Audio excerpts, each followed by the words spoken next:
আজ ইনশাআল্লাহ তাআলা ইয়াজুজ আর মাজুজের ব্যাপারে কথা হবে, আর এটা বিশদ এবং গবেষণাযুক্ত আলোচনা হবে। কারণ এটা নিয়ে অনেক সন্দেহ, অনেক বিষয় আমাদের মনের মধ্যে থেকে থাকে। যেমন ইয়াজুজ মাজুজ জাতি যাদের কোরআনে উল্লেখ আছে তারা এখন কোথায়? কেউ যেমন বলে মঙ্গল জাতি এরা ইয়াজুজ মাজুজ, আবার কেউ বলে চীনারা ইয়াজুজ মাজুজ, আবার কেউ বলে আজারবাইজান এরিয়াতে ইয়াজুজ মাজুজ আছে।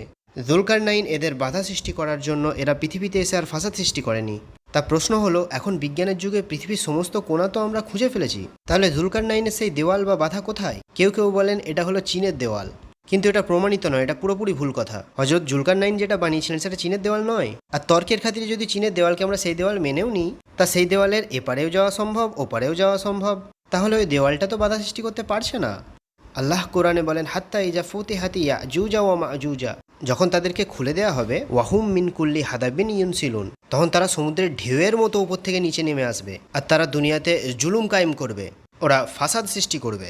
ইয়াজুজ মাজুজের ব্যাপারটা যে আমরা সমাধান করব, তার শেষ কথা হলো যে এই যে জাতির কথা কোরআনে উল্লেখ করা হয়েছে, এরা এই দুনিয়ার মোটেই নয়, এরা এই দুনিয়ার বাইরের আলাদা কোনো জায়গার জাতি। এখন আপনার মনে প্রশ্ন আসবে, এরকম কেন? আমি আপনাকে কোরআনে পাক পড়িয়ে বুঝিয়ে দেব, ইনশাআল্লাহ তাআলা খুব সহজেই আপনি ব্যাপারটা বুঝে যাবেন।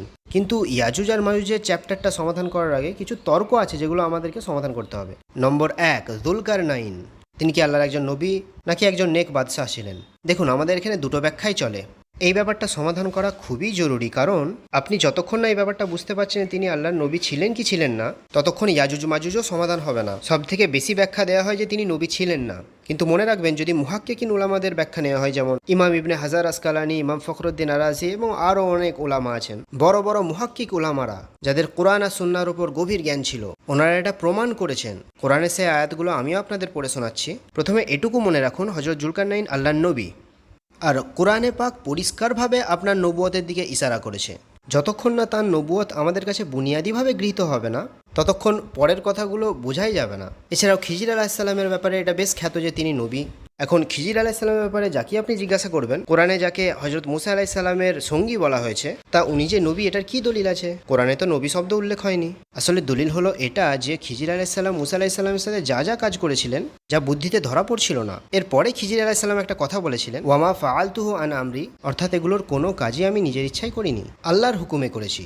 তো এই আয়াত থেকে ইশারা পাওয়া যায় যে যখন কোনো মানুষ বলে যে আমি এটা নিজের ইচ্ছাই করিনি, আল্লাহর তরফ থেকে হুকুমে করেছি, তার মানে তার উপর আল্লাহর ওহী ছিল, আল্লাহ তার উপর দায়িত্ব দিয়েছিলেন। শুধুমাত্র অন্তর্দৃষ্টি দিয়ে তো কারোর রূহ কবজ করা যায় না, তার মানে আল্লাহর হুকুম ছিল, ওয়াহির মাধ্যমে হুকুম ছিল, যা ইশারা করছে হযরত খিজির আলাইহিসসালাম আল্লাহর নবী ছিলেন। তাহলে খিজির আলাইহিসসালামের নবুয়ত প্রমাণ করার জন্যও আপনাকে কোরআনের আয়াত থেকে ইশারা নিতে হয় এবং সিদ্ধান্তে আসেন যে তিনি নবী ছিলেন। আর অবাক করা বিষয় হলো যে হযরত খিজির আলাইহিসসালামের জন্য কোরআনের একটা আয়াত থেকে ইশারা নিয়ে প্রমাণ করি, আর সেটা হলো জায়েজ। আর হযরত জুলকারনাইনের ব্যাপারে আল্লাহ 2 থেকে 3টে এত বড় বড় ইশারা দিয়েছেন কোরআনে পাকের মধ্যেই, যেটা খিজির আলাইহিসসালামের নবুয়তের ইশারার থেকেও বড়। আমরা সেটা মানছি না। তাই প্রথমেই এই ধারণাটা ঠিক করে নিন, হযরত জুলকারনাইন যার উল্লেখ আল্লাহ কোরআনে করেছেন, তার নবুয়তের প্রতি আল্লাহ কোরআনে ইশারা করেছেন, আর এটা সঠিক। জুলকারনাইনের ব্যাপারে আল্লাহ কোরআনে বলেন, ইন্না মাক্কান্না লাহু ফিল আরদ, আমরা তাকে পৃথিবীতে বাদশাহী দিয়েছি, ক্ষমতা প্রতিপত্তি দিয়েছি পৃথিবীতে, ওয়া আতাইনাহু মিন কুল্লি শাইইন সাবাবা, আর পৃথিবী ছাড়াও, এই পৃথিবী ছাড়াও আমরা তাকে আরো অন্যান্য অনেক রাস্তা শিখিয়েছি, দেখিয়েছি, বলে দিয়েছি। পরে আল্লাহ বলছেন, কুলনা, আমরা জুলকারনাইনকে বললাম, ইয়া জুলকারনাইন, হে জুলকারনাইন, ইম্মা আন তুআযযিবা ওয়া ইম্মা আন তাত্তাখিযা ফীহিম হুসনা, অর্থাৎ যে জাতির কাছে আপনি গেছেন, আপনাকে এখতিয়ার দেওয়া হলো, আপনি এদের গুনাহে সাজা দিতে পারেন বা মাফ করে দিতে পারেন। কোরআনে পাকের এই আয়াতে যেখানে জুলকারনাইনের সম্বন্ধে বলা হচ্ছে, সূরা কাহফের আয়াত নম্বর 86, আল্লাহ বলছেন, আমরা জুলকারনাইনকে বললাম, হে জুলকারনাইন, আপনাকে এখতিয়ার দেওয়া হলো, আপনি এদের গুনাহে সাজা দেন অথবা এদের ক্ষমা করে দেন। এখানে আল্লাহ কথা বলেছেন, পরিষ্কার ভাষায় কোরআনে পাক বয়ান করছে, আল্লাহ বলছেন আমরা বললাম হে জুলকারনাইন, তা আল্লাহ উপাধিস্থ করেছেন হযরত জুলকারনাইনকে। আপনি যদি বলেন এই উপাধি ওহী ছিল না, তাহলে কি ছিল? খিজির আলাইহিসসালামের সময়তেও তো এই ইশারায় আপনি কাজে লাগিয়েছিলেন, ওমা ফাআলতু আন আমরি, যে আমি নিজের ইচ্ছায় কিছু করিনি, আল্লাহর হুকুমে করেছি। তাহলে আল্লাহ যেখানে পরিষ্কারভাবে বলে দিচ্ছেন যে আমরা জুলকারনাইনকে উপাধিস্থ করেছি হে জুলকারনাইন, এটা বলে, তাহলে কি এই উপাধি দেওয়ার পরেও আমাদের সন্দেহ রয়ে যায় যে হযরত জুলকারনাইন আল্লাহর নবী ছিলেন না, তার উপর ওহী আসেনি, তাকে পদ দেওয়া হয়নি? তাহলে তো আমরা জুলুম করছি, সিদ্ধান্তে আসতে অক্ষম। তারপর কোরআনে পাক থেকে আরও একটি বিষয় যা আপনার নবুয়তের দিকে ইশারা করছে, আর সেটা হলো যে হযরত জুলকারনাইন যখন বাধা সৃষ্টি করলেন যাতে ইয়াজুজ মাজুজ জাতি পৃথিবীর দিকে না আসতে পারে আর ফাসাদ না তৈরি করে, এরপর যখন দেওয়াল তৈরি হয়ে গেল, এখন যদি কেউ নবী না হয়, এখন যদি আমি আপনি একটা দেওয়াল তৈরি করি, সীসা প্লাই যা দিয়েই করি না কেন, তা সীসা প্লাই দিয়ে দেওয়াল তৈরি করার পর আমি এটা বললাম যতক্ষণ আল্লাহর ইচ্ছা ততক্ষণই দেওয়াল থাকবে, যখন আল্লাহর ইচ্ছা হবে দেওয়াল ভেঙে যাবে। কিন্তু যখন হযরত জুলকারনাইন দেওয়াল দিয়ে বাধা তৈরি করলেন যে ইয়াজুজ মাজুজ আর এই দুনিয়ায় আসতে পারবে না আর ফাসাদ সৃষ্টি করতে পারবে না, এই দেওয়াল তৈরির পর, এই বাধা সৃষ্টি করার পর আল্লাহ বলেন হযরত জুলকারনাইন একটা কথা বললেন। কথাটা হলো সূরা কাহফের আয়াত নম্বর 98, ফাইজা জাআ ওয়াদু রাব্বি জাআলাহু দাক্কা ওয়া কানা ওয়াদু রাব্বি হাক্কা।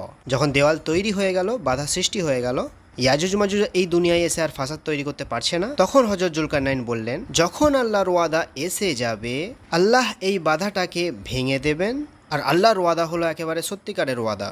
তাহলে হযরত জুলকারনাইন একটা দেওয়াল তৈরি করলেন, একটা বাধা তৈরি করলেন, ইয়াজুজ মাজুজ দুনিয়াতে এসে আর ফাসাদ করছে না। এরপর হযরত জুলকারনাইন বলছেন আল্লাহর যতক্ষণ ইচ্ছা এই দেওয়াল থাকবে, যেই মাত্র আল্লাহর ওয়াদা পূর্ণ হয়ে যাবে দেওয়ালকে আল্লাহ ভেঙে দেবেন, ইয়াজুজ মাজুজ এই বাইরের জাতি চলে আসবে, আর আল্লাহর ওয়াদা একদম সত্য। এখন প্রশ্ন হলো আল্লাহ কথা দিয়েছেন যে দেওয়ালকে আল্লাহ টিকিয়ে রাখবেন, আর একটা নির্দিষ্ট সময় যখন ওয়াদা পূর্ণ হয়ে যাবে তখন এই দেওয়ালকে আল্লাহ ভেঙে দেবেন। এই কথাটা হযরত জুলকারনাইন কি করে জানলেন? যে তিনি নবী ছিলেন না, তার উপর ওহী আসছিল না, আল্লাহই কথা দিয়েছেন যে একটা নির্দিষ্ট সময়ে দেওয়াল ভেঙে দেওয়া হবে, এই বাধা আর থাকবে না। আপনি যদি বলেন এটা ওহী নয়, যেখানে 1000 বছর পরের ভবিষ্যৎবাণী দেওয়া হচ্ছে দেওয়াল ভেঙে যাবে, ইয়াজুজ মাজুজরা চলে আসবে, এই খবর হযরত জুলকারনাইন কিভাবে দিচ্ছেন? তিনি যদি আল্লাহর নবী নন? এই দুটো আয়াত আপনাদেরকে আমি বয়ান করলাম যা খুবই পরিষ্কারভাবে ইশারা করছে হযরত জুলকারনাইনের নবুয়ত প্রাপ্তি একেবারে সঠিক। এই ধারণা সঠিক না করলে ইয়াজুজ মাজুজের বিষয় সমাধান করা যায় না। যদি ইমাম ইবনে হাজার আসকালানিকে পড়েন, যিনি খুব বড় আলিমে দিন ছিলেন, হাদিসের সনদেরও যিনি বিশারদ ছিলেন, তিনিও এই ব্যাখ্যাই করেন যে কোরআনে পাকের এই আয়াতগুলো হযরত জুলকারনাইনের নবী হওয়ার দলিল দেয়। একই রকমভাবে ফকরুদ্দিন রাজি সাহেবও, এছাড়া সাহাবাদের মধ্যে হযরত আব্দুল্লাহ বিন আমর বিন আস, তিনিও বলেছেন যে হযরত জুলকারনাইন অবশ্যই নবী ছিলেন। কোরআনে পাকের মধ্যে আল্লাহ বলছেন যে আল্লাহ তার সঙ্গে কথা বলেছেন, তারপরেও আমরা বলছি তিনি নবী ছিলেন না। আমরা তাকে শুধু দুনিয়াবি বাদশা মনে করলে এই সমস্ত বিষয় দুনিয়াতেই সমাধানের চেষ্টা করি। ইয়াজুজ মাজুজের সমস্যা সমাধানে এটাই সবচেয়ে বড় দোষ, দুনিয়ার বাইরেই বেরোতে চায় না। এজন্যই বললাম প্রাথমিক ধারণা সঠিক করে নেওয়া প্রয়োজন। এখন জুলকারনাইনের কথা যেখানে আল্লাহ কোরআনে বলছেন, আল্লাহ বলেন আমরা তার সাথে কথা বললাম, ইয়া যুলকারনাইন, হে যুলকারনাইন, ইম্মা আন তুআযিব, তুমি শাস্তি দাও। আল্লাহ যুলকারনাইনের সাথে কথোপকথন করছেন, তাহলে কি তিনি গায়ের নবী যার সাথে আল্লাহ কথা বলছেন? তিনি একটা ভবিষ্যতের কথা বলছেন। আল্লাহ কথা দিয়েছেন যে একটা নির্দিষ্ট সময় পর্যন্ত এটাকে টিকিয়ে রাখবেন, সময় পূর্ণ হলে আল্লাহ এটা ভেঙে দেবেন, ইয়াজুজ মাজুজ ঢুকে পড়বে। হযরত জুলকারনাইনকে নবী ধরলে কি এমন পার্থক্য হবে? তাহলে একটা জিনিস বুঝে নিন, নবীদের মর্যাদা সাধারণ মানুষের মতো নয়, তারা সাধারণ মানুষের মতো হন না। আম্বিয়ায়ে কেরাম আলাইহিস সালাতু ওয়াস সালামদের আল্লাহ যে মিশন দেন, আমাদের তো যেমন ধরুন ইমান কমজোর, কোরআনের গবেষণা আমরা কম করি, হাদিসের অনুধাবন আমরা কমই করে থাকি, তাই আমরা এটাই মনে করি আল্লাহর নবীরা এই দুনিয়াতেই তবলিগের কাজ করে থাকেন, এই দুনিয়াতেই পয়গাম পৌঁছান। ব্যাপারটা এতটাই, এর থেকে বেশি কিছু নয়। না, এরকম নয়। যখন আপনি কাউকে নবীর তকমা দেন তখন তার দায়িত্ব অনেক বেড়ে যায়। আমরা এমন কোনো জিনিস যা দেখতেও পাবো না, আম্বিয়ায়ে কেরাম আলাইহিস সালাতু ওয়াস সালামরা সেই দায়িত্বও পালন করে যান। এর কিছু উদাহরণও আমি আপনাদের দেব। প্রথম উদাহরণ, আল্লাহ বলেন লাআমলান্না জাহান্নামা মিনাল জিন্নাতি ওয়ান নাসি আজমাইন, জাহান্নামের শাস্তি জিনের জন্যও আছে, মানুষের জন্যও আছে, আর জিন্নাত এদের জন্য শরীয়ত এদের ওপরও বর্তায়। আর পূর্ব থেকে পশ্চিমের সমস্ত উলামাদের কথা আপনি দেখে নেন, তারা সকলে একটা বিষয়ে একমত যে রাসূলুল্লাহ সাল্লাল্লাহু আলাইহি ওয়াসাল্লামের নবুয়ত মানুষের জন্যও জিনের জন্যও। কিন্তু জিনদের তো দেখা যায় না, তাহলে জিনদের তো ওঠা বসা থাকা খাওয়া চলা সব কিছুই তো আলাদা। এই জাতিকে আমরা দেখতে পাই না, কিন্তু এই সৃষ্টির অস্তিত্ব তো আছেই, আমরা দেখতে পাই না। আপনি বলতেই পারেন বিজ্ঞানসম্মতভাবে এটা তো প্রমাণ হয়নি, আরে নাই হোক, সৃষ্টি জগতে এমন অনেক কিছুই আছে যা বিজ্ঞান এখনো প্রমাণ করতে পারেনি। কিন্তু জিন জাতি একটা আলাদা সৃষ্টি, তাদেরকে পরিপূর্ণ শরীয়ত দেওয়া হয়েছে। তাদের খাওয়া পড়া, কি হালাল কি হারাম, কোনটা সঠিক কোনটা বেঠিক, সমস্ত নিয়ম তাদের জন্য আল্লাহ রসুল বয়ান করেছেন। আমরা তো হাদিসে তার উল্লেখ পাই না। তার মানে কি আল্লাহ নবী জিনেদের কাছে তবলিগ করেননি? কোরআন তো বলে কুল উহিয়া ইলাইয়া, সূরা জিন পড়ুন, যে জিনেরাও পয়গাম পেল, আর জিনেদের কাছে আল্লাহ রসুল সাল্লাল্লাহু আলাইহি সাল্লামের তরফ থেকে দাওয়াত গেল। কিন্তু আমরা যেহেতু মানুষ, আমাদের কাছে তাদের অস্তিত্বটা ঠিক পরিষ্কার নয়, তারা আমাদের সেন্সের বাইরে, তাই তাদের কাছ থেকে আমরা অনেক তথ্য পেয়ে গেলেও আমাদের কিছু এসে যেত না, কারণ আমরা তাদের অস্তিত্ব বুঝতেই পারি না। আমরা কোরআনে পাক থেকে আমাদের দরকারটুকু পেয়ে যাই। তাই আল্লাহ নবীদের ব্যাপারে মনে রাখবেন, তাদের দাওয়াত মানুষের জন্যও আবার জিনেদের জন্যও। আর বাই দ্য ওয়ে আরেকটা কথাও আপনাদের বলে দিই, যে জিন জাতির মধ্য থেকে নবী রসুল এসেছেন নাকি, বেশিরভাগ আলেমগণই এই বিষয়ে একমত যে জিন জাতির মধ্য থেকে নবী রসুলরা আসেননি। তাই কোরআনে পাক থেকে যত আয়াতই আপনি দেখুন, সেই সবগুলির একক মত এটাই যে রসুলরা যারা এসেছিলেন, যেমন ইব্রাহিম আলাইসাল্লাম, তার দাওয়াত মানুষের জন্য ছিল, আবার অন্যান্য জাতির জন্যও ছিল। এছাড়া মুসা আলাইসাল্লাম, তার দাওয়াতেও সেই একই বিষয়। আল্লাহ রসুল সাল্লাল্লাহু আলাইহি সাল্লাম, প্রত্যেকটা নবী রসুলের ক্ষেত্রে একই বিষয়। আপনার কি মনে হয় যে এরা শুধুমাত্র আমরা যে কমকে দেখতে পাচ্ছি তাদের জন্য এসেছিলেন? না, বরং আল্লাহ নবীদের মিশন হয় তারা এই কওমেরও ইসলাহ করেন, আবার অদৃশ্য কওমেরও ইসলাহ করেন, তাদের কাছেও আল্লাহর পয়গাম পৌঁছান। এই জন্যই আপনাকে বললাম যে হযরত জুলকারনাইনের নবুয়তের ব্যাপারে আপনার ভিত্তি যদি সঠিক না হয়, এই সমস্যার সমাধান হবে না। বিষয়টাকে দুনিয়ার গণ্ডিতেই জড়িয়ে রাখবেন, তখন আপনি পেরেশান হবেন, আপনাকে প্রশ্ন করা হবে। গোটা দুনিয়াই তো স্যাটেলাইটের মাধ্যমে দেখা যায়, তাহলে ইয়াজুজ মাজুজরা কোথায়? সেই জাতিরা কোথায় যারা দুনিয়াতে ফাসাদ করছে না? কোন এমন দেওয়াল আছে যেটা আমরা এখনো পাচ্ছি না? দুনিয়ার কোনা কোনা তো বিজ্ঞানীরা দেখে ফেলেছেন। এরকম অনেক প্রশ্নের উত্তরই আপনি পান না। তাই কোরআনকে সঠিকভাবে বুঝুন। এটা ছাড়াও আল্লাহ কোরআনে বলেন, ওয়ামা ইয়ালামু জুনুদা রাব্বিকা ইল্লাহু, আল্লাহ সৃষ্টি সংখ্যা কত কত দল তিনি তৈরি করেছেন, কত জাতি তৈরি করেছেন, আল্লাহ ছাড়া তোমরা কেউই জানো না। তাই এটাও মনে রাখবেন, এই সৃষ্টি জগতের মধ্যে কোথায় কোথায় কত কত আল্লাহ সৃষ্টি আছে। জুনুদা রাব্বিকা, আল্লাহ সৈন্যদের আল্লাহ ছাড়া কেউ জানে না। এটা আল্লাহর বিরাট ক্ষমতা। তাই আমাদের দেখার ক্ষমতা এই দুনিয়াটুকুই, তাই আমরা এতটুকু দেখেই সন্তুষ্ট হয়ে যাই যে এটাই আল্লাহ সৃষ্টি, এমনটা কিন্তু নয়।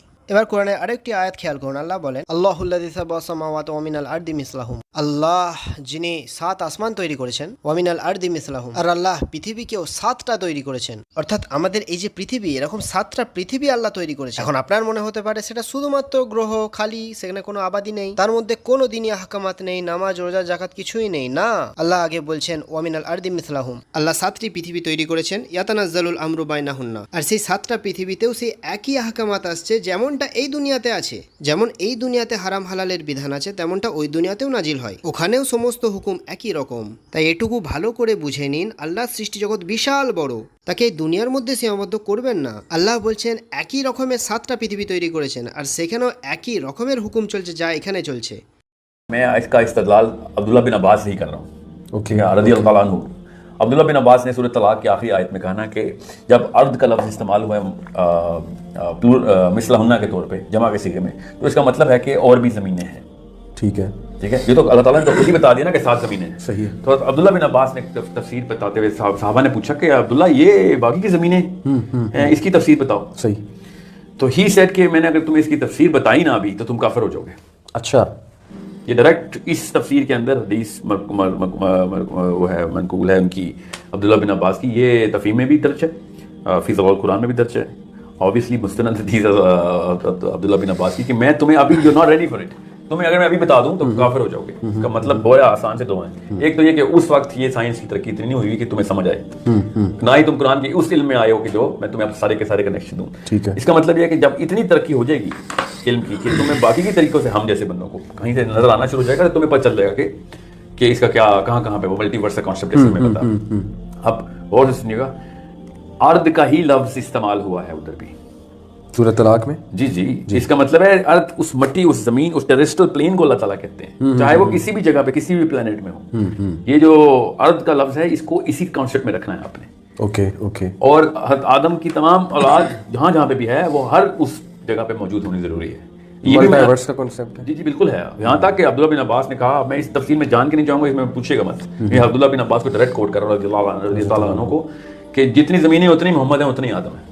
ओके, सही हदीस है। जी जी 100%।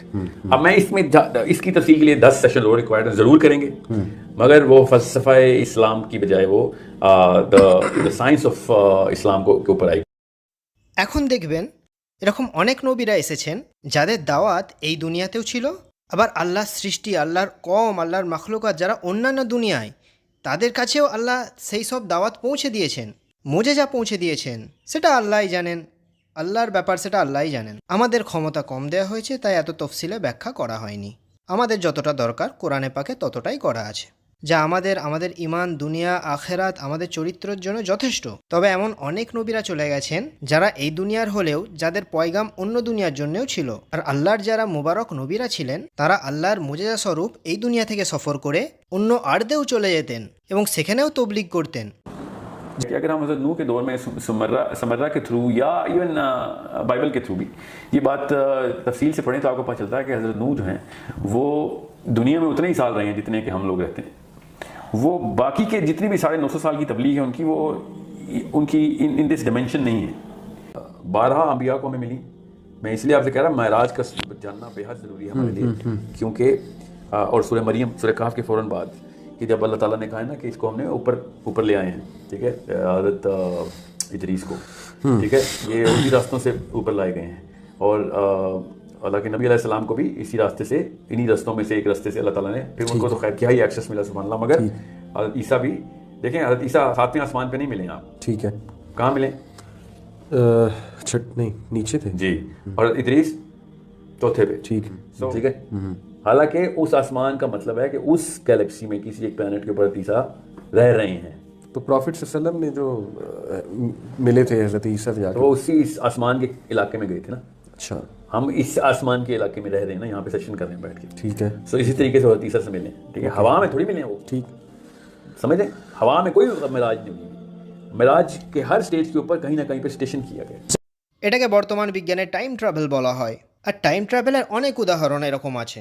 কোরআনে পাকে সবথেকে বড় উদাহরণ হলো আল্লাহ বলেন সুবহানাল্লাযী আসরা বিআবদিহি লাইলাম মিনাল মাসজিদিল হারামি ইলাল মাসজিদিল আকসা, যে আল্লাহ তাআলা স্বল্প সময়ে আল্লাহ রাসূল সাল্লাল্লাহু আলাইহি সাল্লামকে মসজিদুল হারাম থেকে মসজিদুল আকসায় নিয়ে গেলেন। লিনুরিয়াহু মিন আয়াতিনা, আল্লাহ তার চিহ্ন দেখালেন। তারপর রাসূল সাল্লাল্লাহু আলাইহি ওয়াসাল্লামকে সঠিক উচ্চ পর্যায়ে নিয়ে গেলেন। ফেরেশতারা তাকে নিয়ে গেলেন আকাশের উচ্চ স্তরে এবং এমন অনেক জায়গায় যাদের তফসিল বেশি নেই। ছোট ছোট কথার মাধ্যমে রেওয়াতে এসেছে, তফসিলের সাথে আসেনি, কারণ আমাদের বিবেক বুদ্ধি তখনও ওই রহস্য বোঝার উপযোগী ছিল না, তাই ওই বিষয়গুলোর আর ব্যাখ্যা করা হয়নি। একইভাবে এই দুনিয়ার মধ্যেও এমন অনেক মুজিজা দেখানো হয়েছে আল্লাহ রসুল সাল্লাল্লাহু আলাইহি ওয়াসাল্লামকে, যেটা থেকে এটা বুঝে নিন যে দুনিয়ায় থাকা আল্লাহর নবীরা আল্লাহর বলে, আল্লাহর ক্ষমতায় এমন মুজিজা, এমন কর্মকাণ্ড করে দেখান যে এই দুনিয়ার সাথে তাদের যে কানেকশান, যে সম্পর্ক, তা অন্যান্য দুনিয়ার জন্যও তৈরি হয়ে যায়, আর সত্যি সত্যিই তা তৈরি হয়ে যায়। এখন এটার উদাহরণ শুনুন। যেমন সহিহ বুখারীর একটি হাদিস, আল্লাহ রসুল সাল্লাল্লাহু আলাইহি সাল্লাম নামাজ পড়ছেন, সহিহ হাদিস। নামাজ চলাকালীন রসুল সাল্লাল্লাহু আলাইহি সাল্লাম এগিয়ে গেলেন এবং কিছু ধরার চেষ্টা করলেন, কিন্তু ধরলেন না, ছেড়ে দিলেন। নামাজ শেষে সাহাবীরা রসুল সাল্লাল্লাহু আলাইহি সাল্লামকে জিজ্ঞাসা করলেন যে আজ আমরা আপনাকে যেভাবে দেখলাম আগে তো তা দেখিনি। তখন রসুল সাল্লাল্লাহু আলাইহি সাল্লাম ইরশাদ করলেন যে নামাজের সময় আমার সামনে জান্নাত পেশ করা হয়েছিল, আর জান্নাতের মধ্যে জান্নাতের ফল তোলার জন্য আমি এগিয়ে গেলাম, আমি তোলার চেষ্টা করলাম, কিন্তু তারপর আমি তুলিনি। আল্লাহর হুকুম হলো আমি তুললাম না। এখন এই হাদিস থেকে কিছু কথা বুঝবেন। প্রথম কথা, এখন আপনি যদি বলেন রসুল সাল্লাল্লাহু আলাইহি সাল্লামকে যে জান্নাত দেখানো হয়েছিল, এটা এরকমই যেমন আমাদের সামনে কোনো এলসিডি স্ক্রিন থাকে, এলসিডির মধ্যে যেমন সিনেমা চলে। যদি আপনি এটা ভাবেন তাহলে সম্পূর্ণ ভুল, এরকম ছিল না। আল্লাহ রসুল সাল্লাল্লাহু আলাইহি সাল্লাম নামাজ পড়াচ্ছেন আর সামনে জান্নাত দেওয়ালের কোনো এলসিডি স্ক্রিনে দেখানো হচ্ছে। যদি এরকমই হতো তাহলে ফল তোলা কিভাবে সম্ভব হতো? আপনি এলসিডির মধ্যে হাত ঢুকিয়ে ফল তুলতে তো পারবেন না। আর রসুল সাল্লাল্লাহু আলাইহি সাল্লাম যখন এগিয়ে গিয়ে ফল তুলতে চাইলেন, ইট মিনস এটা জাস্ট এলসিডির মতো কোনো ভিজুয়াল ছিল না যেটা তাকে দেখানো হয়েছিল, বরং এটা সেই সাবাব ছিল, সেই সাবাব ছিল। আরবিতে সাবাব কথার অর্থ একটা রাস্তা, একটা গোপন রাস্তা, একটা সাবাব যেটা আল্লাহ রসুল সাল্লাল্লাহু আলাইহি সাল্লামের সামনে রাখা হয়েছিল, এমন একটা সাবাব যেটার মাধ্যমে রসুল সাল্লাল্লাহু আলাইহি সাল্লাম এই দুনিয়ায় থেকে অন্য দুনিয়ায় প্রবেশ করছিলেন আর সেখানকার ফল নিচ্ছিলেন। তাই এই টাইম ট্রাভেলিং, তারপর এমন ব্যবস্থা, এমন গোপন রাস্তা যেটার মাধ্যমে মানুষ এই দুনিয়া থেকে অন্য দুনিয়ায় চলে যেতে পারে। কোরআন আর হাদিস থেকে এই বিষয়গুলোর অনেক দলিল পাওয়া যায়। কোরআন আর হাদিস এইসব বিষয়ে ভরে আছে, টাইম ট্রাভেলিং, মুয়েজা, এই সমস্ত বিষয়। আর যখন নবীরা এই দুনিয়ায় আসেন তখন এমন এমন সব মুয়েজা হয়, সে টাইম ট্রাভেলিং হোক, মৃতকে জিন্দা করা হোক, সমস্ত ধরনের মুয়েজা সামনে চলে আসে। अल्लाह ताला ने जो लफ्ज़ इस्तेमाल किया है ज़ुल्करनैन की रिसोर्स के लिए, जो उसको गिफ्ट मिला हुआ है, वो लफ्ज़ अल्लाह ताला ने कुरान पाक में 10 जगह इस्तेमाल किया। 10 की 10 जगह पे हमने उस लफ्ज़ का मतलब यही लिया है कि आसमान के ऊपर किसी और सितारों पर जाने के रास्ते, सिवाय सूरह कहफ पे जब ज़ुल्करनैन को ये रास्ता मिलता है तो वहाँ पे हम कहते हैं उसको खाने पीने के सामान और दुनिया में ताकत दे दी थी। ऐसी तो कोई जवाज़ नहीं है कि हम उसी लफ्ज़ का सबबा का मतलब, जो लफ्ज़ सबबा इस्तेमाल हुआ है कि, और उसके बाद फातबा उस सबबा, मतलब उस आयत के बाद ये भी बताया कि अगले रास्ते पे चल पड़ा। वहां पे जाते ही आपने उस लफ्ज का मतलब ही बदल दिया है। दोनों आयतों में ये लफ्ज पै दर पै आया है। एक आयत में लफ्ज कुछ और निकालते हैं, दूसरे लफ्ज में आयत कुछ मतलब उस लफ्ज से कुछ और निकाल रहे हैं। If you take the very meaning of that word which is used in the Quran, you will find out very clearly कि वो ज़ुल्करनैन किसी और प्लेनेट पर गया है और जाता था, और उस प्लेनेट पर उसको याजूज माजूज मिले। और अब मैं आपको बताता हूँ इस सबब का मसदर समेत अल्लाह ताला ने खुद कैसे कहाँ पे बताया, तब आपको पता चलेगा इनका दुनिया में कहीं पे भी कोई ताल्लुक नहीं था ज़ुल्करनैन का। ये इस याजूज माजूज की ये सबब का जो लफ्ज़ है ना, ये 5 दफ़ा अल्लाह ताला ने कुरान पाक में इसी जगह इसी तरीके से इस्तेमाल किया, जो इसका मतलब ही है। ठीक है।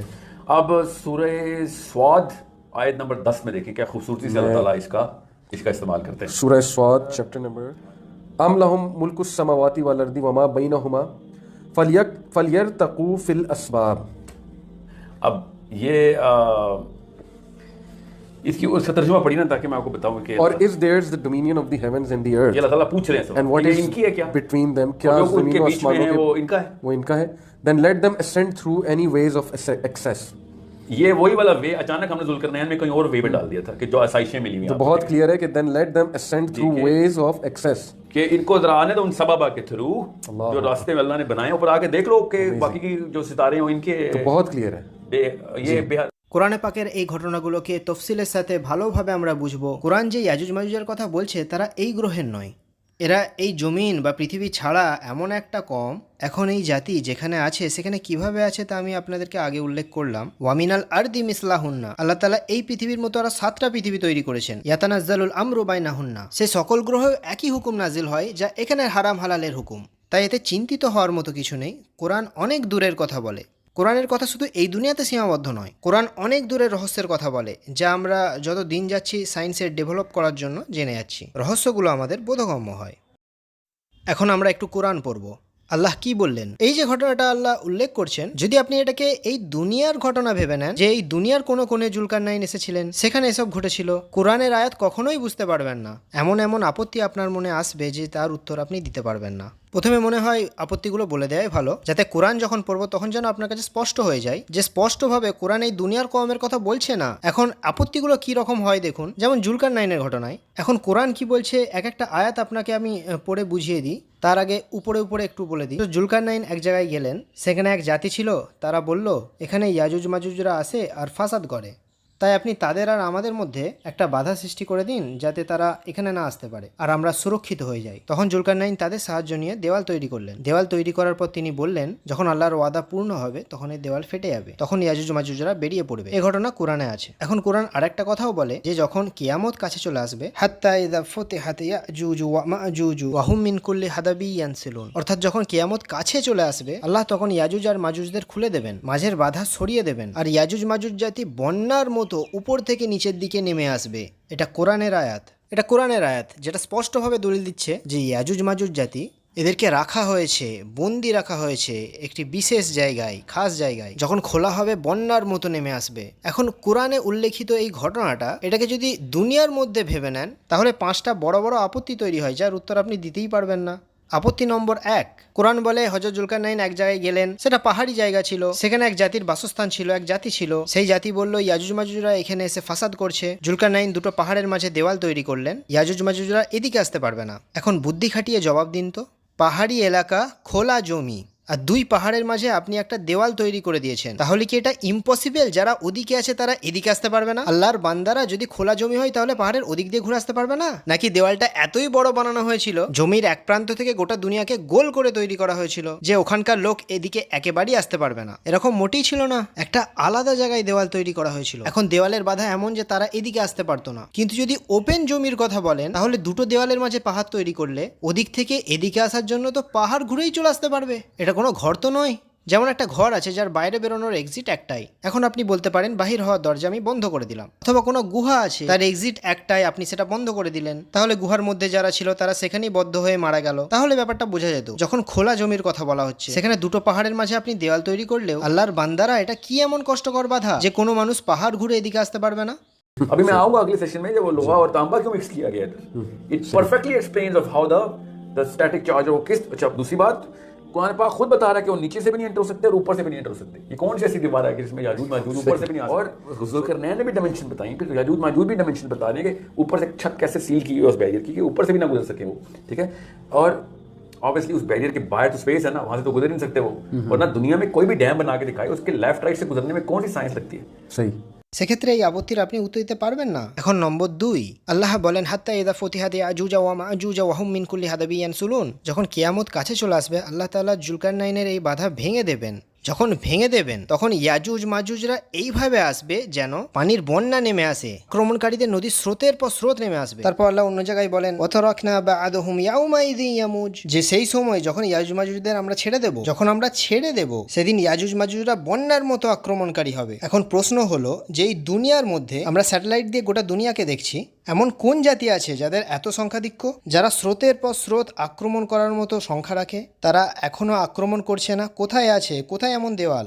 আপনি এর জবাব দিতে পারবেন না, সমাধান করতে পারবেন না, তাই আপনাকে অনুমান করতে হয় যে এরকম কোনো জাতি আছে এখন ঠান্ডা হয়ে আছে, কোনো দেওয়াল আছে জালি দেওয়াল নষ্ট হয়ে গেছে। আমরা এই দেওয়ালটাকে বাধা মনে করতে গিয়ে কোরআন আর হাদিসকে পুরোপুরি ঘেঁটে ঘুঁটে একাকার করে দিতে হয়। আর এই সমস্ত ধরনের সমস্যা তৈরি হয় যখন আমরা জুলকারনাইনকে নবী বলে মানতে চাই না, বলি বাদশা ছিলেন, আর এই বলে ব্যাপারটাকে দুনিয়ার মধ্যেই সমাধান করতে যাই। এটাকে এই দুনিয়ার ঘটনা বলে কোরআন উল্লেখ করেইনি, যার ব্যাখ্যা আমি আপনাদেরকে করছি। আর আল্লাহর নবী এই দুনিয়ায় থাকা সত্ত্বেও অনেক মাকামে তার পাইগাম পৌঁছায় থাকে, এর ব্যাখ্যা তো আমি আপনাদের করে দিয়েছি। बता रहा हूं कि जब अल्लाह ताला ने कहा ना कि याजूज माजूज जब तक खुलेंगे, ये टाइम की हदीस है, एस्केटोलॉजी की आयत है कि जब याजूज माजूज का रास्ता खोल देंगे हम, अल्लाह ताला नहीं खोलना ना, तो उसके बाद फिर वो वाले मामलात जो कि अल्लाह ताला इंटरडिमेंशनल कंटेनमेंट में रखे हुए दुनिया को, फिर दुनिया को आजाद कर देंगे कि चल अब जो पहले होता था अब दोबारा से होना शुरू हो जाएगा। ये थोड़ी देर की कंटेनमेंट है, बस अल्लाह ताला ये बता रहे हैं। ये तो पहले हजरत इदरीस से लेके हजरत ईसा तक, ईसा अलैहिस्सलाम तक आसमानों से चीजें नहीं आई। आपको पता है हम सब मुसलमान हैं कि आसमानों से चीजें डायरेक्ट आती थी। हजरत ईसा ने नहीं आसमान से खाने का मेज मंगवाया। हम कुरान पाक को नहीं मानते, हम इंजील से तो नहीं, मैं बता रहा हूं आपको। ये सूरह माइदा है, सूरह माइदा को नाम माइदा क्यों है? वो टेबल है, खाने का दस्तरखान आसमान से आ रहा है। ये कौन सी जमीन है जहां पे आसमान से खाने के टेबल बरसते हैं? कौन से बादलों में बारिश होती है? ये साइबेरिया में होती है, ब्राजील में होती है, जहां पे खाने के टेबल लदे हुए आसमान से नीचे आते हैं। ये तो जाहिर है अल्लाह ताला ने काम करके दिखाया ना, ऊपर वाले आसमान से नीचे भेजा। आयत इसी तरीके से बता रही हूँ, ऊंची जगहों से नीचे आएंगे। ठीक है, तो ये कॉकेशियंस कौन सी पहाड़ों के ऊपर रहते हैं? एक्चुअली जहां जहां ये रहते हैं सारा का सारा लोअर एरिया है, सारे पहाड़ तो हमारे पास है। ये कौन सी ऊंची जगहों से आना है? फिर खुद ही फैसला निकालना कि नहीं वो ऊंचे मर्तबे से नीचे आ रहे हैं, वो पावर है इसको, ये जबरदस्तियां की है। कुरान पाक बड़ा क्लियर है इसके ऊपर, अगर आप इसको समझें तो। Plus it makes way more sense कि अगर कुरान पाक को लिटरली लें और याजूज माजूज को किसी और प्लैनेट पे रखें तो वाकई ऊपर से ही नीचे उतरेंगे वो। एक बात, जब इदाफत याजूज व माजूज अल्लाह ने कहा, और दूसरी बात उनकी जो इतनी कसीर तादाद बनती है वो इस दुनिया में पूरी नहीं उतर सकती। क्यों? आते ही दरिया पूरा का पूरा पी जाएंगे। कौन से कॉकेशियन जो कि आते हैं हमारा दरिया पी जाते हैं, और फिर अभी भी पूरे नहीं उतरे हैं। पहला ग्रुप उतरा, दरिया पी गया वो, फिर पिछले ग्रुप ने आगे देखा पूरा दरिया पी गए हो तुम। ये याजूज माजूज के 2 क्लस्टर्स की बात बता रहा हूँ, वास की तरह, भीड़ों की तरह नीचे आएंगे। कौन से कॉकेशियन है जो इस तादाद में है जो कि इस तरह हमला हो रहा है? बल्कि वो तो बैठे नॉन कॉकेशियन की मदद से जंगे कर रहे हैं सारी बैठ के इस वक्त। गोरे तो बहुत थोड़ी सी तादाद में जो इस वक्त फौजी हैं, बाकी के हम मुसलमान हैं जो कि आगे उनकी लड़ाइयाँ करते हैं जा जाके यूएन के अंदर। ये तो मतलब मफरूजे के ऊपर मफरूजा के ऊपर मफरूजा, इसलिए पीछे फलसफा काला हो गया तो बाकी सारा कुछ ही काला कर देंगे आप। এখন কোরআনে পাকে আল্লাহ যে ঘটনার কথা বলছেন তাই দুনিয়ার ঘটনা নয়। কিভাবে দেখুন, আল্লাহ বললেন ওয়াস আলুনাকে আন যুলকারনাইন, আপনাকে লোকে জিজ্ঞাসা করছে যুলকারনাইন সম্বন্ধে আমাদের বলুন, তার খবর দিন।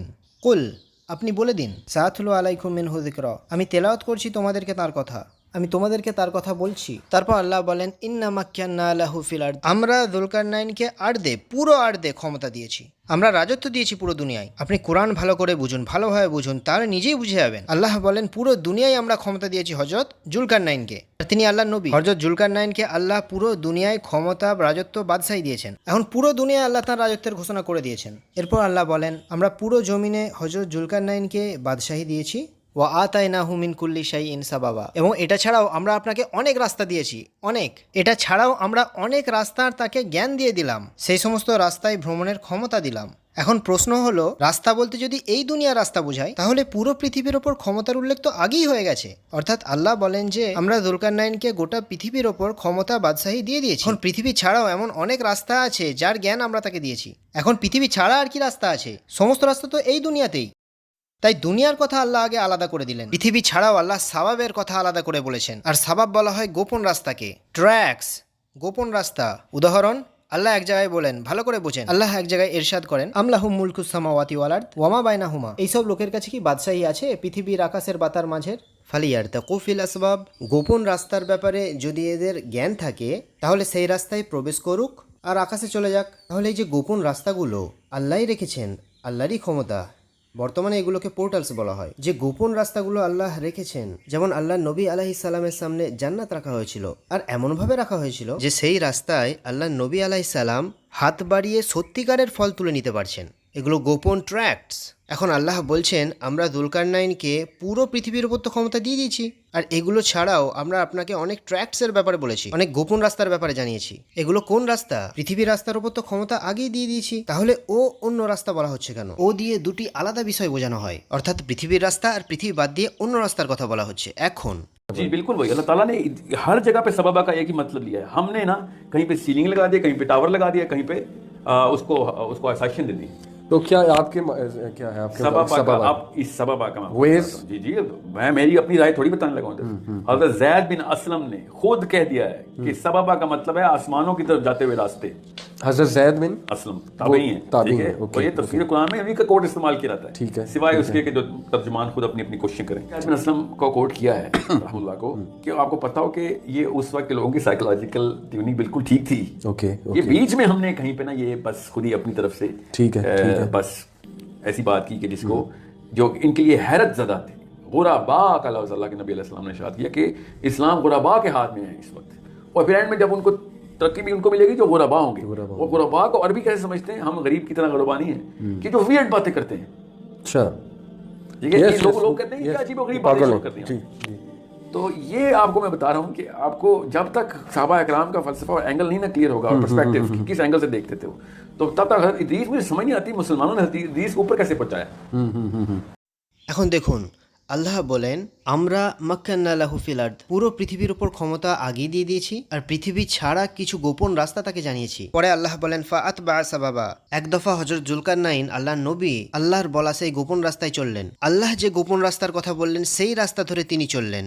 তিনি এমন জায়গায় পৌঁছালেন যেখানে সূর্য ডুবে যাচ্ছে। এখন আপনার মনে হবে যে সূর্য ডুবে যাওয়ার কথা বলা হচ্ছে তা এই সূর্যই। একটু থামুন, আল্লাহ স্পষ্ট ইশারা দিয়েছেন যে সূর্যের কথা এখানে বলা হচ্ছে তা সেই গোপন রাস্তার মধ্যে দিয়ে পাওয়া এই দুনিয়ার নয়। আর এখন সবাই জানেন আধুনিক বিজ্ঞানের সাহায্যে এটা একেবারে প্রমাণিত যে মহাকাশে এরকম অনেক সোলার সিস্টেম আছে, হাজার হাজার সোলার সিস্টেম, সেখানে সূর্য আলাদা, এই সোলার সিস্টেমে সূর্য একটাই, তাহলে শত সূর্যওয়ালা সোলার সিস্টেমও আছে। এখন কি প্রমাণ আছে যে আল্লাহ যে সূর্যের কথা বলছেন তা আমাদের এই সোলার সিস্টেমে সূর্য নয়? কোরআন বলে হাত্তা ইদা বালাগা, যখন গোপন রাস্তা ধরে হযরত জুলকারনাইন সেই জায়গায় পৌঁছালেন যেখানে সূর্য ডুবছিল, ওয়াজাদাহা তাগরুবু ফি আইনিন হামিয়াহ, উনি যখন দেখলেন সূর্য ডুবে যাচ্ছে ফি আইনিন হামিয়াহ, কালো গরম জলের মধ্যে, গরম কালো জলের মধ্যে। কোরআনের এই আয়াতটি দলিল দেয় যে এই সূর্যের কথা বলা হয়নি। এখানে কিছু মানুষ তাবির করেন, তারা এটা বলেন যদি সমুদ্র তীরে আপনি যান আর সেখানে সূর্যকে ডুবে যেতে দেখেন, তখন দেখে মনে হয় সূর্য পানিতে ডুবে যাচ্ছে, এখানে হয়তো তাই বলা হয়েছে। না, এটা পানি, কিন্তু এটা কি গরম পানি? আমাদের সমুদ্রের পানি কি গরম পানি? কেউ কি এটাকে গরম পানি বলে থাকেন?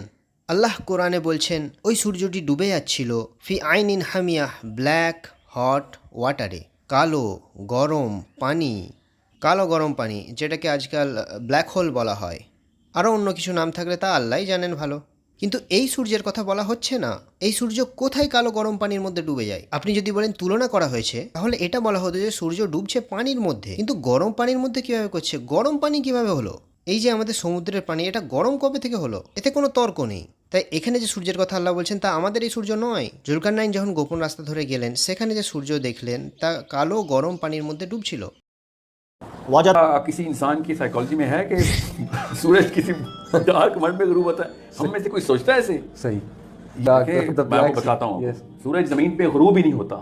पूरी दुनिया पे हुक्मरानी है जुल्करनैन की, उसको इतना नहीं पता कि जहाँ जाता है सूरज आगे से गुरूब नहीं हो रहा, कि सूरज अपने एक खास मकाम तक सफर कर रहा है। मकाम तक सफर, बिल्कुल यही है, उस एक मुद्दत के पॉइंट बाद तक उस पॉइंट पे पहुंच जाएगा और खत्म हो जाएगा। यस, ये तो साइंटिफिक है, ये बिल्कुल बेसिक साइंटिफिक साइंस जो है वो जुल्करनैन ने कि इसमें क्यों नहीं लगा रहे, वहां पे भी साइंस लगाएंगे। सूरज जमीन पे तो गुरूब नहीं होता, वो भी साइंटिफिक है। जमीन सूरज से बड़ी दूर घूम रही है, सूरज जमीन के ऊपर आगे कहीं गुरूब नहीं हो रहा। ठीक है, ठीक है, समझ रहे? सूरज अपनी जगह पे जाके खत्म होगा, और वो जगह कौन सी है उसको अल्लाह ताला ने बताया, वो है dark place, the dark mud, जिसको आज हम सबको पता है डार्क मड क्या है। हर सितारे की एक सेटिंग पॉइंट को डार्क मड ही कहते हैं हम। साइंस आज उस हर सितारे को डार्क मड से ही कहती है, उसको हम कहते हैं ब्लैक होल है। लेकिन ওয়াজাদা ইনদাহা কওমা, ওখানে আপনি এক জাতিকে পেলেন। কুলনা, এরপর আল্লাহ হযরত জুলকারনাইনকে ওহী করলেন, ইয়া জুলকারনাইন, হে জুলকারনাইন, ইম্মা আন তুআযিব, চাইলে এই কওমকে আপনি সাজা দিন, ওয়া ইম্মা আন তাত্তাখিযা ফীহিম হুসনা, অথবা মাফ করতে চাইলে এদেরকে মাফ করে দিন। তা কোনো কাজের ওপর আল্লাহ তাকে এখতিয়ার দিয়েছিলেন। তারপর হযরত জুলকারনাইন বললেন, আম্মা মান যালামা ফাসাউফা নুআযিবু, হে আল্লাহ, যেই কওমের মধ্যে জুলুম করেছে তাকে আমি শাস্তি দেব। সুম্মা ইউরাদ্দু ইলা রাব্বিহি, আল্লাহ এরপর সে যখন তোমার কাছে যাবে, ফায়ুআযিবুহু আযাবান নুকরা, তখন তুমি যে আযাব বা সাজা দিতে চাইবে সেটা তোমার ব্যাপার, অর্থাৎ যে জালিম হবে তাকে ছাড়বো না, শাস্তি দেব। ওয়া আম্মা মান আমানা ওয়া আমিলা সলিহাত, যে ঈমান আনলো আর নেক আমল করলো, ফালাহু জাযাআনিল হুসনা, অতএব তার জন্য আছে উত্তম পুরস্কার। ঈমানের কথা বলা হচ্ছে, আযাবের কথা বলা হচ্ছে। যেমন আগে আল্লাহ বলেছেন এই পৃথিবী ছাড়াও আরো সাতটা পৃথিবী আছে যেখানে ইমান নামাজের হুকুম আছে, এই দুনিয়ার সমস্ত হুকুম ওখানেও, এই দুনিয়ার কথা বলা হচ্ছে না। এর পরের ইশারায় দেখুন, তারপর আল্লাহ বলেন সুম্মা আতবা সাবাবা, এরপর জুলকারনাইন দ্বিতীয় গোপন রাস্তা বেছে নিলেন, দ্বিতীয় আর একটি গোপন রাস্তায় প্রবেশ করলেন। এই রাস্তাটা আল্লাহ জানেন। কোরআনে পাকে এরকম অনেক আয়াত আছে গোপন রাস্তা বোঝাতে যেখানে সাবাবা শব্দ ব্যবহৃত হয়েছে। তাহলে আল্লাহর বলা সেই রাস্তায় হযরত জুলকারনাইন যখন গেলেন, এরপর দেখুন আল্লাহ কি বলছেন, হাত্তা ইযা বালাগা মাতলা ইশ-শামসি, এবার আপনি এমন এক জায়গায় পৌঁছালেন যেখানে সূর্য উদয় হচ্ছে, ওয়াজাদাহা তাতলু আলা কওম, আপনি দেখলেন এমন জাতির দিকে সূর্য উঠছে, লাম নাজআল লাহুম মিন দুনিহা সিতরা, সূর্য আর সেই জাতির মধ্যে কোনো সিতর ছিল না। এখন এখানে একটা প্রশ্ন উঠে আসছে, এখানে এমন কোন কওমের কথা বলা হচ্ছে? এটা কি এই দুনিয়ার সূর্য? মোটেই না। এর কারণ এই দুনিয়ায় যারা বাস করে তাদের আর এই সূর্যের মাঝে অনেক সিতর আছে, যাকে আল্লাহ কোরআনে এইভাবে বলেছেন, ওয়াবানাইনা ফাওকাকুম সাবআন শিদাদা, আল্লাহ তাআলা হেফাজতকারী 7টা দেওয়াল তৈরি করেছেন আমাদের আর সূর্যের মাঝে। আজ আমরা যেটাকে বলি ওজোন লেয়ার, সূর্যের আলোর মধ্যে অনেক ক্ষতিকারক অতিবেগুনি রশ্মিও থাকে। আল্লাহ যে সিতর তৈরি করেছেন তাতে এসে তারা বাধা পায়। এই সিতর হলো না দেখতে পাওয়া পর্দা, সূর্যরশ্মি সেই পর্দা ভেদ করে এলে উপকারী হয়ে যায়, ক্ষতিকারক যা কিছু থাকে তা পিছনে শোষিত হয়ে যায়। এখন এখানে আল্লাহ বলছেন আপনি সেই গোপন রাস্তা ধরে এমন এক জাতির কাছে পৌঁছে গিয়েছিলেন, তারা এমন এক জায়গায় বাস করছিল যাদের আর সূর্যের মাঝখানে কোনো সেতর ছিল না। এই দুনিয়া সূর্যের কথা বলা হচ্ছে না, কারণ এই দুনিয়ায় থাকা প্রতিটা মানুষ যাদের উপর সূর্য উঠছে, সূর্যের আলো বহু বহু বহু বাধা অতিক্রম করে তাদের উপর এসে পড়ে। তাই এই আয়াতের মধ্যেও পরিষ্কার ইশারা আছে যে যে গোপন রাস্তা ধরে হযরত জুলকারনাইন পৌঁছেছিলেন তা এই দুনিয়ার কথা নয়। सन से कोई शील्ड नहीं रखी थी? जी, जमीन में ऐसा कौन सा इलाका है कि जिसमें लोग ऐसे कहें कि हमारे पास सन के खिलाफ शील्ड नहीं, बादशाह सलामत माहिदी को मदद करें? मतलब छतें नहीं है हमारे घरों की क्या? मतलब इसका क्या? या हमारे पे बादल नहीं आते? What is the shield that is not available on the planet Earth? ठीक or any part on the planet? Okay okay दो मतलब बता देता हूँ मैं आपको। एक मतलब ये है कि हमारा एटमॉस्फेयर नहीं, दूसरा मतलब ये है कि हमारा जो प्लेनेट है ना वो एक्सिस पे रिवॉल्व नहीं कर रहा। अल्लाह अकबर। कुड भी एक Could be. एटमॉस्फेयर वाली बात तो जबरदस्त है। वो तो क्लियर है। कि सन से प्रोटेक्शन यानी कि इलेक्ट्रोमैग्नेटिक रेज, जो कि जो रेडिएशन कॉस्मिक रेज और वो अल्ट्रावायलेट रेडिएशन वगैरह उससे could be any other layer as well, but ozone is the prime protector. या ठीक है।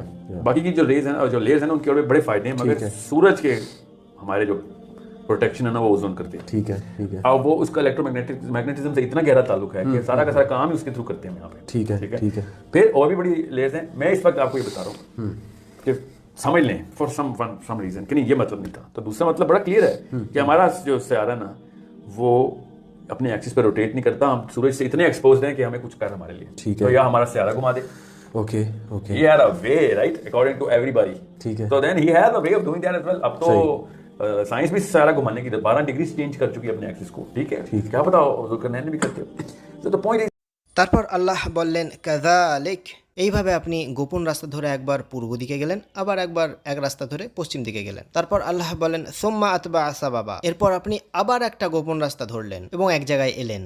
এরপর দেখুন হাত্তা ইদা বালাগাস সাদ্দাইন, যতক্ষণ আপনি পৌঁছালেন দুই দেওয়ালের কাছে, মানে এমন এক জায়গা যেখানে দুটো দেওয়াল আছে। কেউ কেউ বলেছেন এটা দুটো পাহাড়। এখন দুটো পাহাড় ভাবুন, দুটো দেওয়াল ভাবুন, যেটা খুশি ভাবুন। ওয়াজাদা মিন দুনহিমা কওমা, দুই দেওয়ালের কাছে এক জাতিকে পেলেন। লা ইয়াকাদুনা ইয়াফকাহুনা কাওলা, তাদের কথাবার্তা এমন ছিল যা বোঝা যাচ্ছিল না। তারপর আল্লাহ আপনাকে তাদের কথা বোধগম্য করালেন। ক্বালু, সেই জাতির লোকেরা বলল, ইয়া যুলকারনাইন ইন্না ইয়াজুজা ওয়া মা'জুজা মুফসিদুনা ফিল আরদ, হে যুলকারনাইন, এই যে ইয়াজুজ মাজুজ কওম, এরা এখানের ভূমিতে এসে ফাসাদ করছে। ফাহাল নাজআলু লাকা খরজান আলা আনতাজালা বাইনানা ওয়া বাইনাহুম সাদ্দা। এখন কোরআনের পুরো আয়াত পড়ে আমি আপনাকে এটা ইশারা দিচ্ছি যে এখানেও এই দুনিয়ার কথা বলা হচ্ছে না। তা সেই জাতি হযরত জুলকারনাইনকে অফার করলো, আমরা আপনাকে পয়সা আর মালপত্র দিয়ে সাহায্য করছি, আপনি তাদের আর আমাদের মাঝে একটা বাধা তৈরি করে দিন যাতে তারা না এখানে পৌঁছাতে পারে। হযরত জুলকারনাইন বললেন, মা মাক্কানি ফিহি রব্বি খায়র, আল্লাহ আমাকে উত্তম ক্ষমতা দিয়েছেন।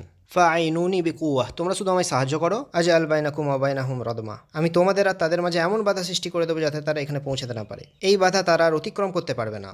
আপনার বাধা তৈরি করার পর আল্লাহ বলেন ফামাস্তাউ আইয়াযহারু, ওই বাধাটা এরকম ছিল যে ইয়াজুজ মাজুজরা এই বাধা বা দেওয়ালের উপরে উঠেও তা দেখতে পেত না।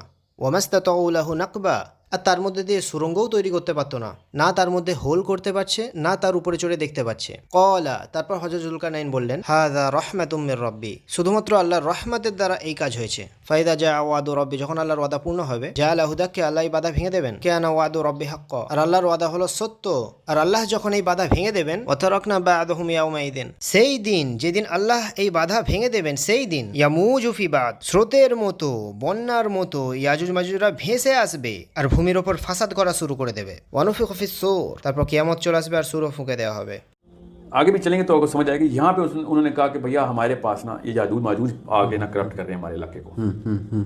ठीक है, तो हमारे लिए इस बैरियर के अंदर कोई रुकावट पैदा करें। ठीक है। एंड ही सेड समथिंग, जिस बैरियर के थ्रू वो आते हैं। जी, ये तो कॉमन सेंस है, क्योंकि वो आया ही 2 बैरियर्स के बीच में है और उसने देखा है कोई इलाका है, वो साफ समझ आ रही है कि 2 बैरियर्स के बीच में एक ऐसा इलाका है जहाँ से बैरियर से एंट्री एंड एग्जिट हो रहा है। ठीक है, वो बैरियर्स जो हैं उनमें से कौम आ जाती है, बार बार आती है, इनको तंग करती है, कत्ल करती है, ठीक है, करप्शन, बिल्कुल ठीक है। एंड देन दे से कि हमें कुछ करो हमारे लिए, और वो बैरियर बंद करना जरूरी है। ठीक।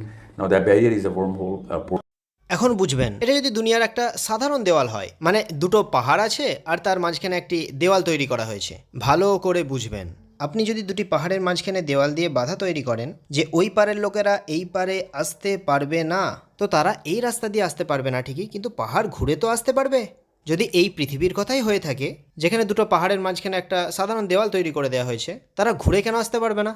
যদি কোনো দেওয়াল পাহাড়ের মাঝখানে তৈরি হয়, তাহলে দেওয়ালের ওই পার দেখতে পাওয়া ইম্পসিবল কি করে হয়ে গেল? আল্লাহ বলেন ফামাস্তাওয়াইয়াযহারু, ওদের ঝুঁকে দেখারও ক্ষমতা হবে না। পাহাড় চড়ে তো ঝুঁকে দেখা যায়। আবার ইয়াজুজ মাজুজ জাতি সংখ্যায় এতই বেশি, কোরআন উল্লেখ করছে 2 জায়গায়। এক জায়গায় আল্লাহ বলেন ওয়াতারাকনা বা'দাহুম ইয়াওমাইযিন ইয়ামুজু ফি বা'দ, যখন সেই বাধা খতম করে দেয়া হবে, এরা বন্যার মতো বাহিনীর পর বাহিনী ভেসে আসবে আর ফাসাদ করবে। আরেক জায়গায় আল্লাহ বলেন হাত্তা ইযা ফুতিহাত ইয়াজুজ ওয়া মাজুজ ওয়া হুম মিন কুল্লি হাদাবি ইয়ানসিলুন, আল্লাহ বলেন যেদিন ইয়াজুজ আর মাজুজদের খুলে দেওয়া হবে, এরা বন্যার মতো ভেসে ভূমিতে আসবে আর ফাসাদ করবে। এরা সংখ্যায় এতই বেশি, বাহিনীর পর বাহিনী এসে যাচ্ছে, বন্যার স্রোতের মতো ভেসে এসে আক্রমণ করছে আর ফাসাদ করছে। এত বড় সংখ্যা যার কোরআন উল্লেখ করছে, এটা যদি দুটি পাহাড়ের মাঝে একটা ক্যাজুয়াল দেওয়াল হয়, তাহলে আজ পর্যন্ত তা ভাঙতে পারছে না কেন? যদি 5টা সাধারণ দেওয়ালের মতো কোনো দেওয়ালের কথা আপনি বলেন, ধরুন সীসা প্লাই দিয়ে তৈরি, এরকম না, এরকম মোটেই না। আমাদের এখানে তৈরি সাধারণ দেওয়ালের কথা এখানে বলা হচ্ছে না, তাকে আপনি সীসা প্লাই দিয়ে তৈরি দেওয়ালই বলুন না কেন। কারণ আল্লাহ এখানে যে রাস্তার কথা বলেছেন, ফাত বা আসা বাবা, প্রথমে গোপন রাস্তা ধরে গেলেন, তারপর গোপন রাস্তা ধরে আবার এক জায়গায় গেলেন, এখানেও এক গোপন রাস্তা, সুম্মা আদবা আসা বাবা, একটা গোপন রাস্তা। কারণ তিনি নবী, নবীর দাওয়াত কোথায় কোথায় পৌঁছায় না আপনি জানেন না আমি জানি, সেই গোপন রাস্তাটার কথা আল্লাহ বলছিলেন, সুম্মা আদবা আসা বাবা। এখন একটা তৃতীয় রাস্তা ধরে তিনি গেলেন। এখানে এক জাতি অভিযোগ করলো, তারা বলল এখানে ইয়াজুজ মাজুজরা হামলা করে আর ফাসাদ করে, তাই আপনি আমাদের আর তাদের মাঝে কোনো বাধা তৈরি করে দিন। যদি এটা কোনো ক্যাজুয়াল বাধা ছিল, আর সেই লোকগুলোর কাছে মেটেরিয়াল ছিল, তামা ছিল, লোহা ছিল, এদের থেকেই তামা লোহা নিয়ে হযরত জুলকারনাইন বাধা তৈরি করলেন। যখন সব কিছুই এই জাতির কাছে মজুদ ছিল, তারা নিজেরা কেন দেওয়াল তৈরি করতে পারতো না? যদি এটা কোনো সাধারণ দেওয়াল হতো। তাই এটা কোনো সাধারণ দুনিয়াবি দেওয়ালের কথা বলা হচ্ছে না, বরং কোরআন যা উল্লেখ করছে সেই গোপন রাস্তা, যে রাস্তা ধরে সেই কওমের হামলা করার ছিল, তারা আগেও হামলা করতো আর ফাসাদ করতো। এখন হযরত জুলকারনাইন সেই জাতির কাছ থেকে লোহা নিলেন, তামা নিলেন, যা যা নেওয়ার নিলেন, সেই গোপন রাস্তাটাকে বন্ধ করলেন, যে গোপন রাস্তা ধরে তারা সেখানকার ভূমিতে হামলা করত। এটার বিষয়ে কোরআন এখানে উল্লেখ করছে, এই ঘটনার কথাই কোরআনে বলা হচ্ছে। তাই সেই গোপন রাস্তা যখন বন্ধ হয়ে গেল, এখন আল্লাহ বলছেন ফামাস্তাউ আইয়াযহারু, তাই এখন তার উপরে চড়ে ঝুঁকে দেখতেও পারবে না আর সুরঙ্গও করতে পারবে না। যদি আপনি বলেন কোনো সাধারণ দেওয়াল যা দুটো পাহাড়ের মাঝখানে করা হয়েছে, তাহলে কোরআন যে পরিমাণ সংখ্যার কথা তাদের ব্যাপারে বলছে, তারা সুরঙ্গ করতে পারছে না কেন? তারা পাহাড়ের উপর চড়ে ঝুঁকে দেখে নিক, কারণ দুটো পাহাড়ের মাঝখানে তো দেওয়াল তৈরি করা হয়েছে। আপনি যদি সাধারণ দেওয়াল ভাবেন, তাহলে সেটা তো করাই যেতে পারে। এক্ষেত্রে এই সিদ্ধান্তটি বাতিল হয়ে যায়। এখানে কোনো সাধারণ দেওয়ালের কথা বলা হচ্ছে না, এখানে সেই গোপন রাস্তার কথা বলা হচ্ছে, যার ব্যাপারে আল্লাহ বলছেন সুম্মা আদবা আসা বাবা, তা গোপন রাস্তাকে বন্ধ করে দেওয়া হলো। আচ্ছা, এরপর কি হলো? তারপর হযরত জুলকারনাইন বললেন ক্বালা হাযা রাহমাতুম মির রাব্বি, আমি যা করেছি তা আল্লাহর খাস রহমত। যদি কোনো সাধারণ দেওয়ালই তৈরি হয়েছিল, তাহলে এটা উল্লেখ করার কি দরকার ছিল যেটা আল্লাহর খাস রহমত, যে আমি এটা করতে পেরেছি? তাই এই শব্দটা থেকেও পরিষ্কার ইশারা পাওয়া যায় যে আল্লাহর নবী হযরত জুলকারনাইন যে কাজটা করছিলেন তা সাধারণ কাজের থেকে আলাদা। ফাইদা জা ওয়াদু রাব্বি জাআলাহু দাক্কা, যখন আল্লাহর ওয়াদা পূর্ণ হয়ে যাবে, তখন আল্লাহ এটা ভেঙে দেবেন, চূর্ণ বিচূর্ণ করে দেবেন। যদি এটা সাধারণ দেওয়াল হতো যা দুটো পাহাড়ের মাঝখানে করা হয়েছিল, তার জন্য এত পরিকল্পনার দরকার ছিল যে আল্লাহর নবী বলছেন যে আল্লাহর ওয়াদা যখন পূর্ণ হয়ে যাবে তখন তা ভেঙে দেওয়া হবে। আর যখন এটা ভেঙে যাবে, ফাতারাকনা বা'দাহুম ইয়াওমাইযিন ইয়ামুজু ফি বা'দ, ইয়াজুজ মাজুজরা এত বেশি সংখ্যায় আসবে, এতই বেশি সংখ্যায়, দলের পর দল বন্যার মতো আসবে, ফাসাদ করবে, তা দেওয়াল ভাঙবে, সেই রাস্তা আবার খুলে যাবে, তারা দলে দলে এসে হামলা শুরু করে দেবে। যদি আপনি গোপন রাস্তাটা না মানেন, তাহলে দুনিয়াতে এমন কোন জায়গা আছে যেখানে ইয়াজুজ মাজুজরা বন্দী আছে, যে দেওয়াল খুলবে, দরজা খুলে যাবে, সঙ্গে সঙ্গে হামলা করবে? কোথায় তারা? দুনিয়ায় তো পাওয়া যায় না। কোরআনে পাকে আরও এক স্থানেও পাওয়া যায় যে এই দুনিয়ার কথা বলা হচ্ছে না। আল্লাহ আরেক জায়গায় বলেন হাত্তা ইযা ফুতিহাত ইয়াজুজ ওয়া মাজুজ, কিয়ামতের চিহ্নস্বরূপ আমরা যখন হযরত জুলকারনাইনের বন্ধ করে দেওয়া সেই গোপন রাস্তা খুলে দেব, হাত্তা ইযা ফুতিহাত ইয়াজুজ ওয়া মাজুজ, যখন ইয়াজুজ মাজুজদেরকে খুলে দেওয়া হবে, ওয়াহুম মিন কুল্লি হাদাব ইয়ানসিলুন, তখন গোটা দুনিয়ায় ইয়াজুজ আর মাজুজরা উপর থেকে ভূমির দিকে নামবে, এমনভাবে আসবে যেন উপর থেকে পানি নেমে আসছে। পুরো দুনিয়ায় ইয়াজুজ মাজুজরা উপর থেকে নিচের দিকে স্রোতের মতো নামবে। এখন প্রশ্ন হলো, ইয়াজুজ মাজুজদেরকে যদি এই দুনিয়ার কম মনে করেন, তাহলে দুনিয়ায় এমন কোন জাতি আছে যারা উপর থেকে নিচের দিকে বন্যার স্রোতের মতো নেমে আসে? এটা তো সম্ভব নয়। কোথায় এই দুনিয়া? তাই এটা সেই গোপন রাস্তার কথা বলা হচ্ছে, যেটা যখন খুলে দেওয়া হবে তখন তারা এমনভাবে উপর থেকে নিচের দিকে নেমে আসবে যেমন করে বন্যার পানি নেমে আসে। এই পুরো ঘটনাটা আমি আপনাদের বললাম, যেখান থেকে স্পষ্টই বোঝা যায় কোরআনে উল্লিখিত ইয়াজুজ মাজুজ জাতি এরা এই দুনিয়ার নয়। যে আপনি বলবেন এই দুনিয়াতেই যারা বসবাস করছে, কেউ বলেন এরা চাইনিজ, কেউ বলেন পাকিস্তানি, কেউ বলেন মঙ্গোলিয়ান, কেউ বলেন টার্কিশ, এরকম কিছুই নয়। এটা যে দুনিয়ার ঘটনা, যে জাতির বিষয়, তারা এই দুনিয়ার নয়, যাদের জন্য হযরত জুলকারনাইন বাধা তৈরি করে দিয়েছিলেন। যখন সেই বাধা খুলে দেওয়া হবে, দলকে দল সেই জাতি এই দুনিয়ায় নামবে, ফাসাদ করবে, ওটা হবে তখন কিয়ামতের সময়, আর তখন সুর ফুঁকে দেওয়া হবে। এখন এটাই আল্লাহ রসুল সাল্লাল্লাহু আলাইহি ওয়াসাল্লামের থেকে একটি হাদিস অনুযায়ী প্রমাণিত। সেটা কিভাবে দেখুন। নবী সাল্লাল্লাহু আলাইহি ওয়াসাল্লাম থেকে হাদিসটি এরকম, যখন আখেরি সময় আসবে, মুসলমানদের যুদ্ধ হবে, ইসলামের জয় হবে, এই জয়ের পর মুসলমানদের সংখ্যা তো খুবই কম রয়ে যাবে, তাদেরকে উঁচু জায়গায় পাহাড়ের দিকে পাঠিয়ে দেওয়া হবে। এরপর ইয়াজুজ মাজুজ কওমকে খুলে দেওয়া হবে। তখন ইয়াজুজ মাজুজরা উপর থেকে নিচে নেমে আসবে, আর যা ফাসাদ করার করবে, ভালো রকম ফাসাদ করবে।